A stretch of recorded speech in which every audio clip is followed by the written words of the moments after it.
muni du leble o le tato hi yesu du maneta moyeta ena puyeta ye khoni moa twele ne onike hallelujah kesata yeta yetu jema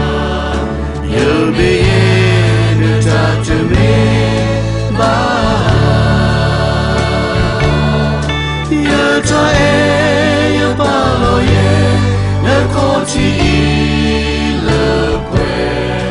lo anya ine lo so ke ke ne pe du ta wi yana to lo si putra so papa do ya no pi te boala le que sa ke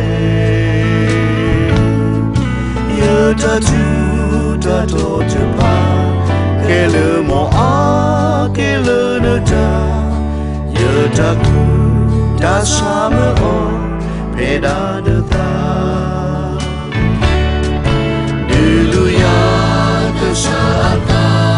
ye ba ye tu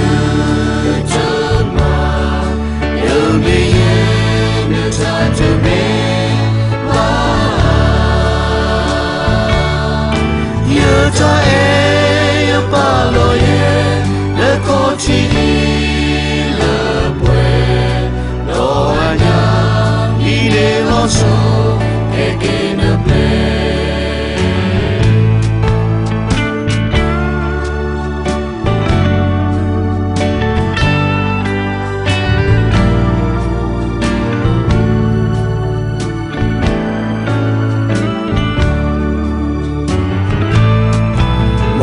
Yesu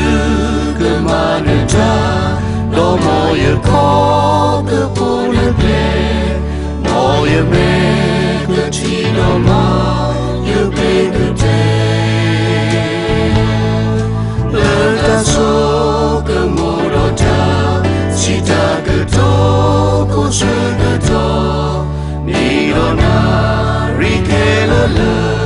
Yesu lo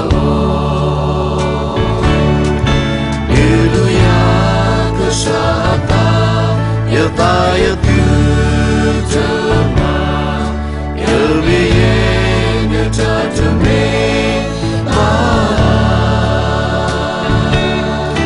ye ta ye pa lo ye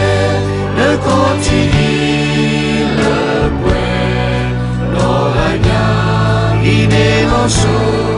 e ke ne pe ye ta ye pa lo ye ne ko ti le pue do ga nya i ne lo so ke ki